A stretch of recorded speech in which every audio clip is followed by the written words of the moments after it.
Now, author Kurt Vonnegut addresses the 110th graduating class of Agnes Scott College in Decatur, Georgia. Mr. Vonnegut has written 11 novels, including Slaughterhouse-Five and more recently, Timequake. We must be very close to a powerful transmitter for CNN, right?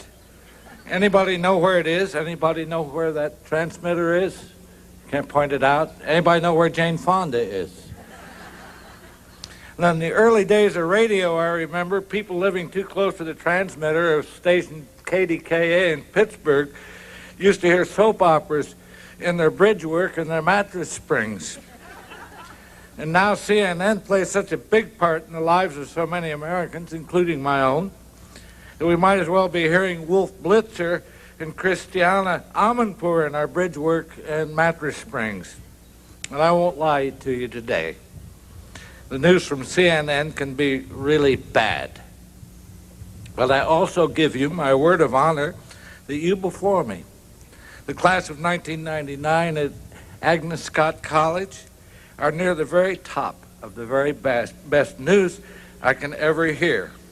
By working as hard at becoming wise and reasonable and well-informed, you have made our little planet a saner place than it was before you got here. So thank you for that. God bless you and the faculty of this college and those who made it possible for you to go from strength to strength here.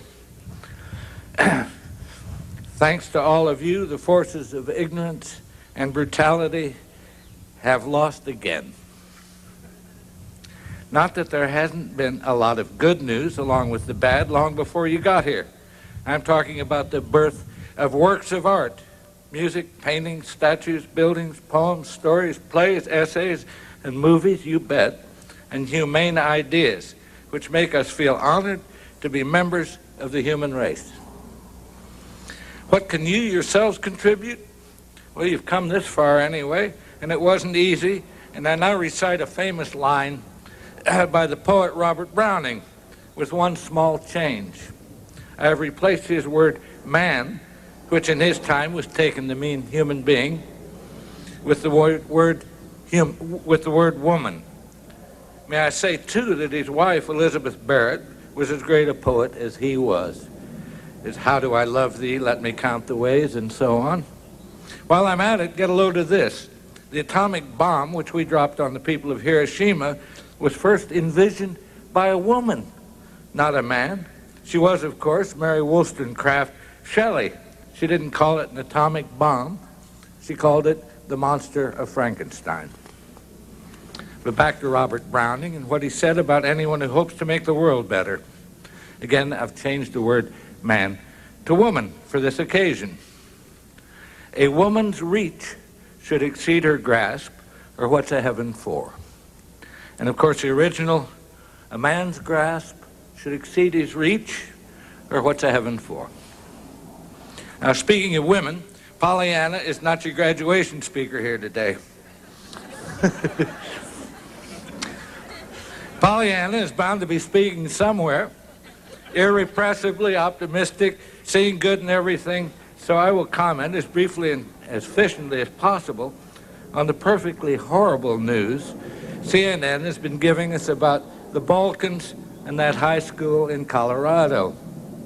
I won't go on and on about it. We're here for a good time, and we are darn well going to have one. Others, with axes to grind, are playing the blame game, blaming the National Rifle Association, the movies, TV, pop music, video games, no prayers in the school. I myself have an axe, which I have ground as sharp as a razor. What would I like to do with it if I could? I would like to plant it in the forehead of the Babylonian king Hammurabi, who lived almost 4,000 years ago now. Hammurabi gave us a code which is honored to this very day by many nations, including our own, and by all heroes in cowboy and gangster films, and by far too many people who feel that they have been insulted or injured, however slightly, however accidentally. An eye for an eye, a tooth for a tooth. Revenge is not only sweet, revenge is a must. What antidote can there be for an idea that popular and poisonous? Revenge provokes revenge, which is sure to provoke revenge, forming an endless chain of human misery. Here's the antidote. Forgive us our trespasses as we forgive those who trespass against us. Amen. Now, some of you may know that I'm a humanist, not a Christian, but I say if Jesus, as all humanists do, if what he said was good, and so much of it was absolutely beautiful, what can it matter if he was God or not? If Christ hadn't delivered the Sermon on the Mount with its message of mercy and pity, I wouldn't want to be a human being. I'd rather be a rattlesnake. Okay, now let's have some fun. Let's talk about sex. Let's talk about women. Freud said he didn't know what women wanted. Well, I know what women want. They want a whole lot of people to talk to. What do they want to talk about? They want to talk about everything. What do men want? Well, they want a lot of pals. And they wish people wouldn't get so mad at them all the time. Now, why are so many people getting divorced today? It's because most of us don't have extended families anymore. It used to be that when a man and a woman got married, the bride got a whole lot more people to talk to about everything. The groom got a whole lot more pals to tell dumb jokes to. Now, a few Americans, but very few, still have extended families. The Navajos, the Kennedys.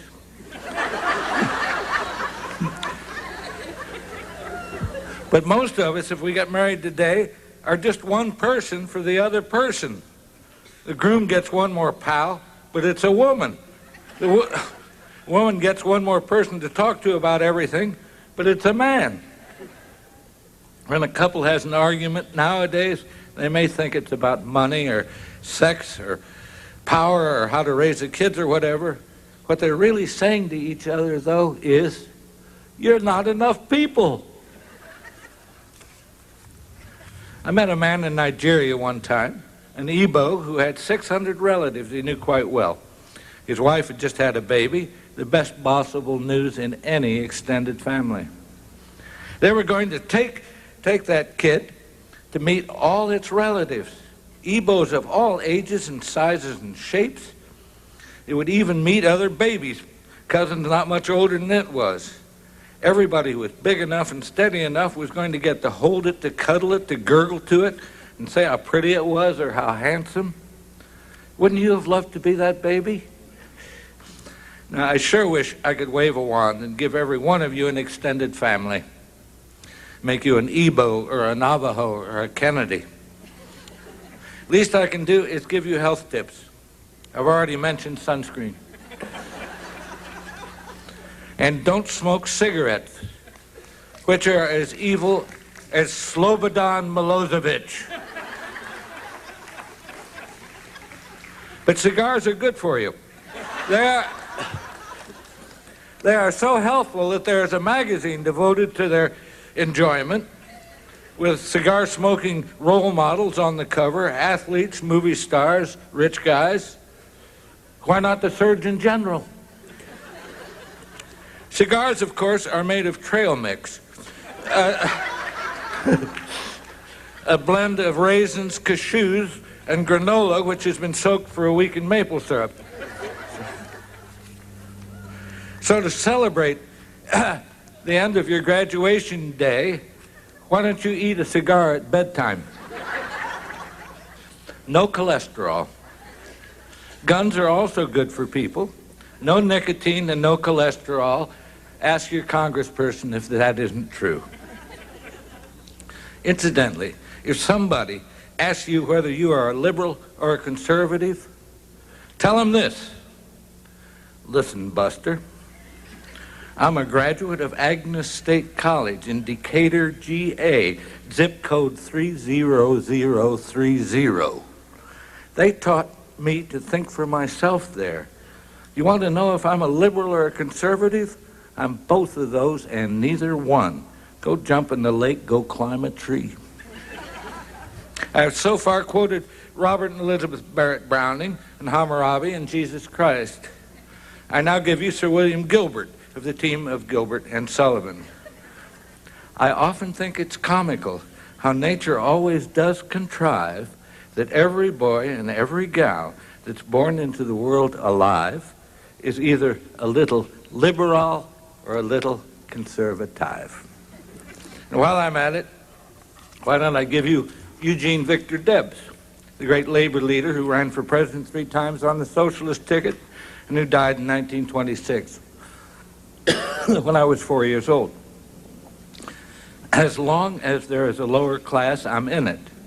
As long as there is a criminal element, I am of it. As long as there is a soul in prison, I am not free. Now that's worth repeating. As long as there's a lower class, I'm in it. As long as there is a criminal element, I am of it. As long as there is a soul in prison, I am not free. Wouldn't you like to say that when you get out of bed every morning with the roosters crowing? As long as there is a lower class, I'm in it. As long as there is a criminal element, I'm of it. As long as there's a soul in prison, I am not free. Excuse me. I beg your pardon. I'm receiving signals from CNN in my bridge work. Wolf Blitzer and Christiana Amanpour. Wolf Blitzer and Christiana Amanpour, wait a minute, say CNN's military consultants are unanimous in feeling that our revenge on the Serbs for their revenge on the Kosovars has gone about as well as could be expected. The Code of Hammurabi, revenge, an eye for an eye, a tooth for a tooth, always works that way, about as well as can be expected. Wait a minute, somebody else is speaking. No, it's not Wolf, it's not Christiana. Whoever it is, and I'll bet she's blonde. She's saying I can lose 30 pounds in 30 days. And never once feel hungry. Okay, she's gone now, thank goodness.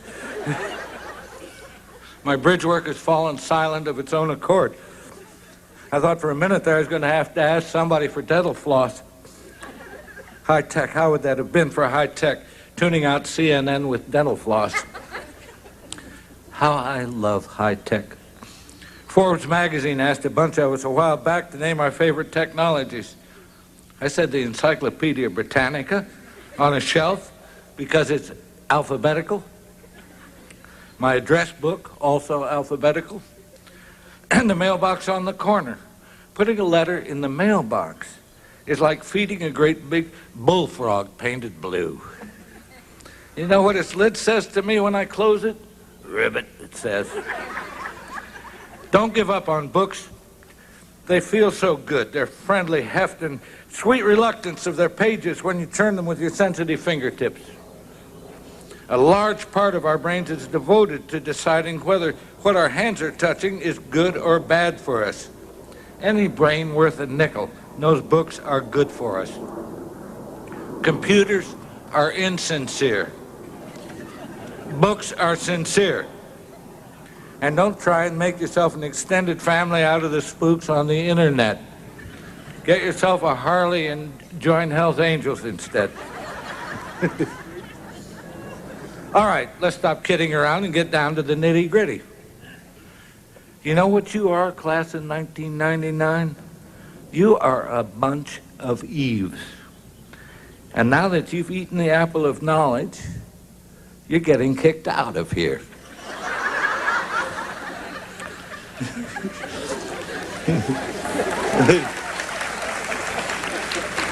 Many of you intend to become teachers, which is the noblest of all professions in a democracy.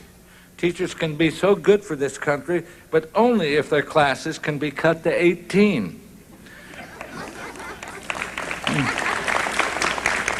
Teaching is friendship, and nobody can deal intelligently with more than 18 friends at any given time. And only well-informed, warm-hearted people can teach others things they'll always remember and love. Computers and TVs can never do that. A computer teaches a child what a computer can become. An educated human being teaches a child what a child can become. Now, some of you will become mothers. These things happen. If you should find yourself sidelined in this fashion, remind yourself of these lines by the 19th century white male poet William Ross Wallace. The hand that rocks the cradle rules the world. That being the case, you might teach the kid a couple of things it should say every day. Forgive us our trespasses as we forgive those who trespass against us, and as long as there's a soul in prison, I'm not free. Ideals too attainable? Class of 1999, let me impress on you that ideals by their very definition can never be too high.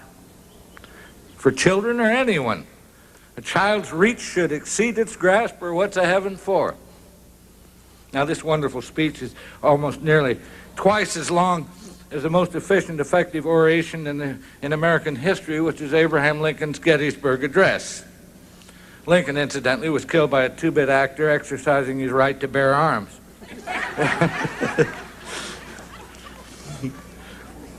Up to now, most of what I've said has been a custom job for this Dixieland rite of passage, but every graduation pep talk I've given has ended with words about my father's brother, Alex Vonnegut, a Harvard-educated insurance agent in Indianapolis who was well-read and wise.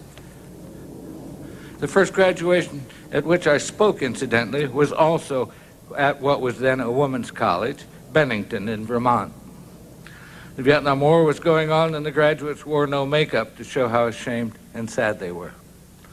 But about my Uncle Alex, who's up in heaven now, one of the things he found objectionable about human beings was that they so rarely noticed when they were happy. He himself did his best to acknowledge it when times were sweet. We could be drinking lemonade in the shade of an apple tree in the summertime, and Uncle Alex would interrupt the conversation to say, "If this isn't nice, what is?" So I hope that you adorable women before me will do the same for the rest of your lives.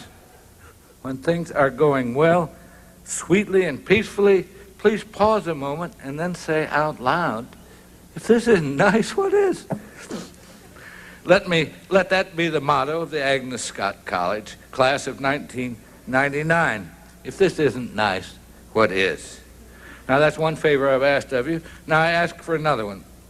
I ask it not only of the graduates, but for everyone here, including President Mary Brown Bullock. Where are you? I want a show of hands after I ask this question, and keep your eyes on Dr. Bullock. How many of you have had a teacher at any level of your education who made you more excited to be alive, prouder to be alive, than you had previously believed possible? Hold up your hands, please. What's she doing? Okay. All right. Now take down your hands and say the name of that teacher to someone sitting or standing near you.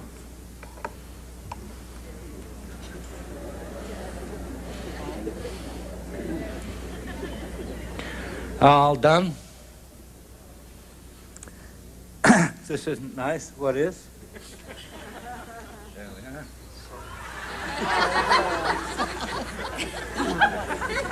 Good luck, and I thank you for your...